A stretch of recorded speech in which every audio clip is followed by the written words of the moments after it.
going to be over 1-1, dealing with expressions and formulas. Okay? I'm just going to write the word expressions. You know it's dealing with expressions. Formulas if you're here today. Now, hopefully everybody has this chart. This number 5 right here in front of the B.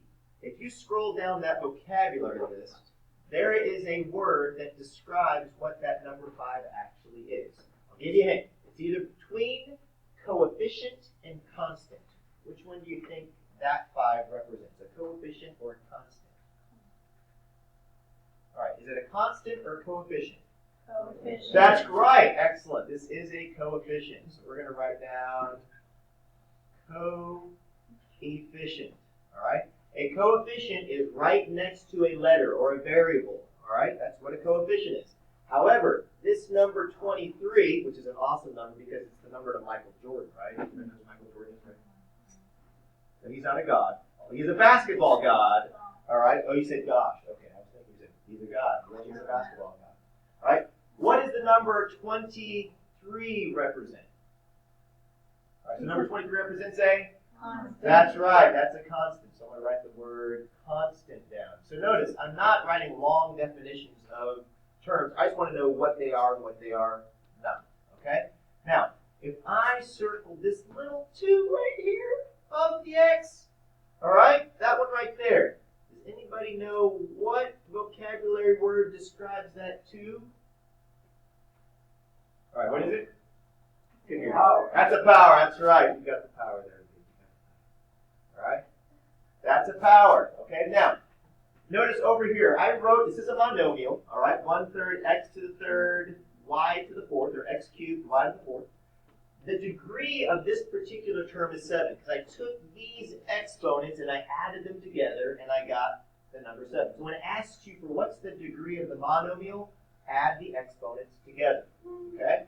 This is an example of a trinomial. This is an example of a binomial. This is just an example of an algebraic expression. Okay?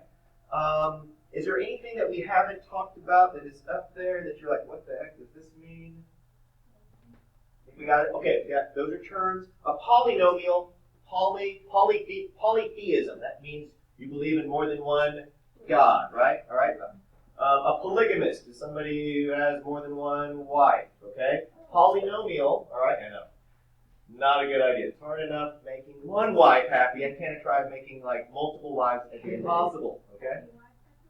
You'd be having like 7 extra jobs. No, I would be dead. Okay. All right. So these are all examples of not monomials. Right here next to 1/n to the 4th, what I'd like you to write. I know some of you may not understand this yet. We'll get to it eventually. That is also equal to n to the negative 4. That's another way of expressing it. That's a whole other chapter. We'll get to it later on in the year. All right? Any variable underneath the radical is considered not to be a monomial. Okay? This x plus 8 is definitely not a monomial. How many terms do you see? 2. So that would be considered actually a binomial. Very good. And a to the negative 1, you could also write it as 1/a. Okay, that's another way of writing. This is going to be done with our vocabulary right now. What we're going to be doing next, okay, if you look at your assignment, you see the first 4 problems on your assignment.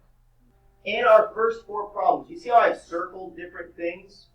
I want you to look at this vocabulary list and tell me, what does that represent? So when I said that, whoa, go back.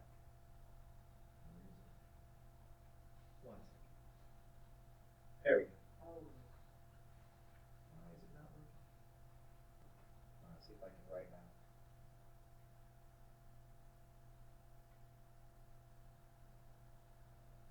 All right, so I think I can write now. All right, so I'm going to highlight this real quick. I'm going to highlight that right there. What does that 3 represent out of all of those? What does that represent? A power. So on number 1, you would write the word Power. power. Okay?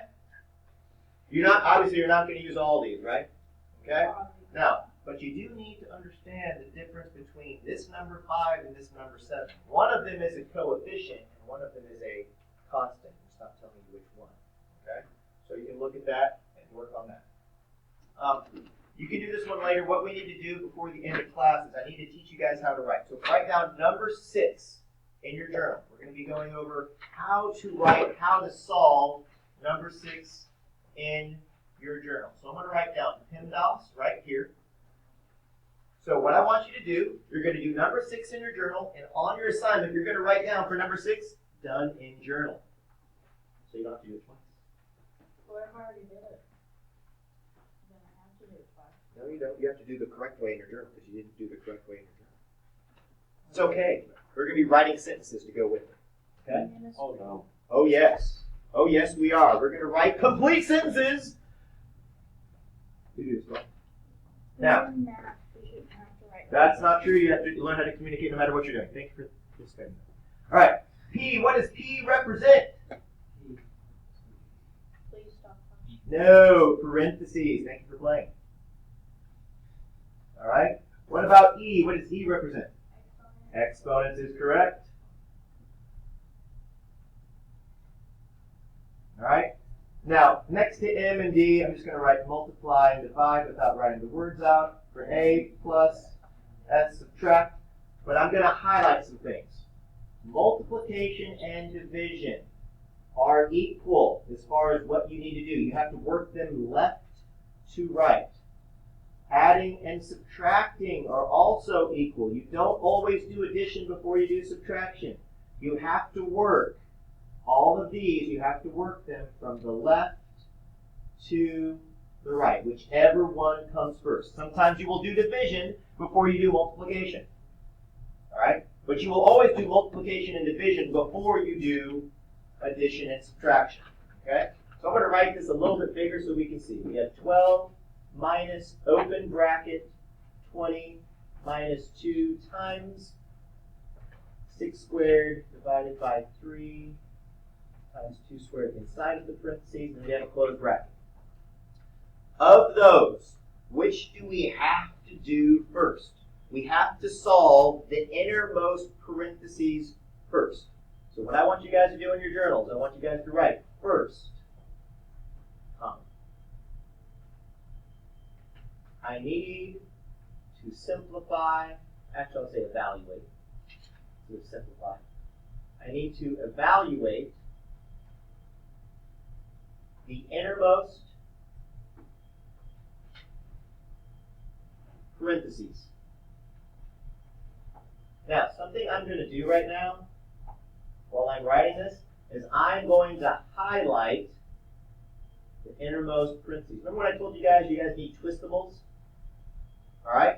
The reason why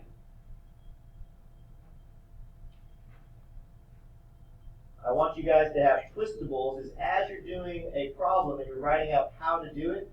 Now if I say look at the innermost parentheses, automatically do you recognize what the innermost parentheses are? All right? You should be able to see it pretty clearly. All right? So what we're going to do is we are going to evaluate 6 squared divided by 3 times 2 squared. All right? What does that become? Now, as we do this, what are we going to have to do first inside the innermost parentheses? We have to do what first? The exponents. All right?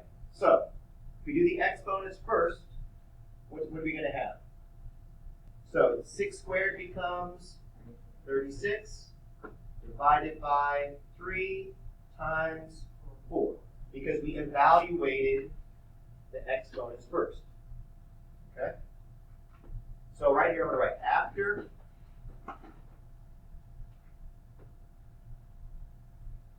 evaluating the exponents,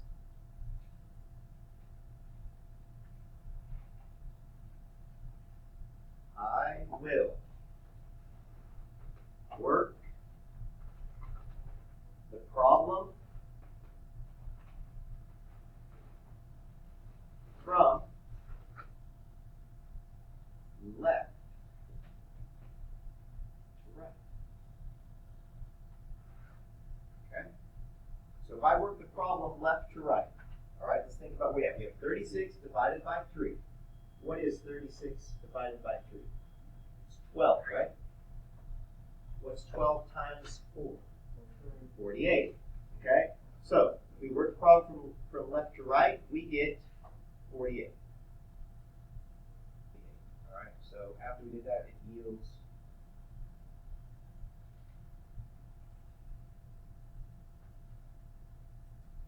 48.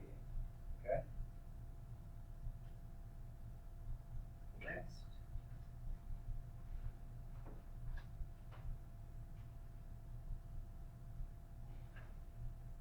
Going to rewrite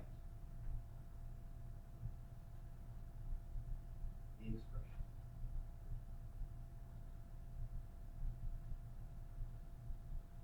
So let's think about what our expression is going to be now.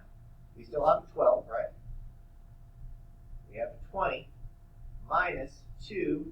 What number am I going to plug in the parentheses right there? What did we evaluate? All of this became what? 48. So I'm going to put a 48.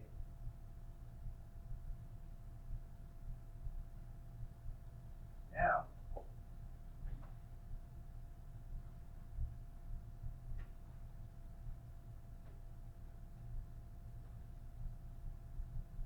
I'm going to evaluate everything inside the bracket.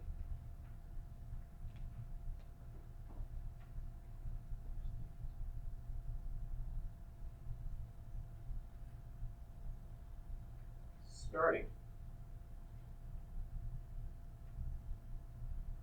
with negative 2 times 48. Okay? I'm going to evaluate everything inside the bracket. I'm going to color the bracket in red. This right here is all that's in the bracket in red, but where did I say I was going to start? I'm going to start with negative 2 times 48, because why? Why am I starting there? Because that's multiplication, that's right, because that's multiplication, all right? So we always start with multiplication, all right? So I'm going to pause real quick, see what you can come up with. All right, I realize we're kind of running out of time in this particular class period, so we're going to go ahead and finish solving this particular problem. All right, so the negative 2 times 48 became the 96. Once again, what do we still have to do first? Everything that's inside the bracket first, okay? And everything inside the bracket becomes 20 minus 96 becomes a negative 76, okay? And so right here, I'm going to put finally. Right here, finally.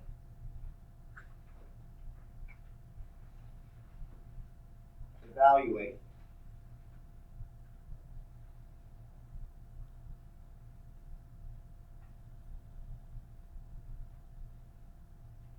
the remaining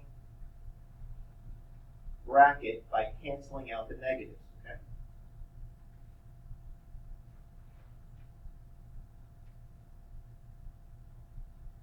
Because a negative times a negative equals a positive. Okay, so canceling out the negatives.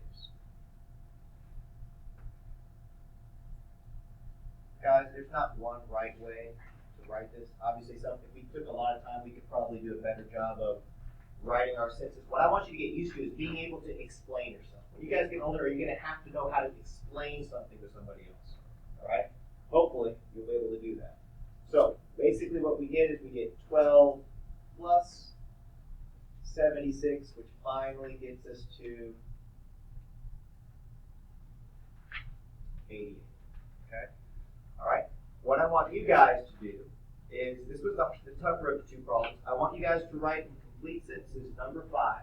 All right. Obviously, there's not a whole bunch of them. If you think you can fill it in right there, that's great. Okay. All right. And tomorrow, what we're going to do is we're going to go and finish the rest of this assignment. You know, I'm going to be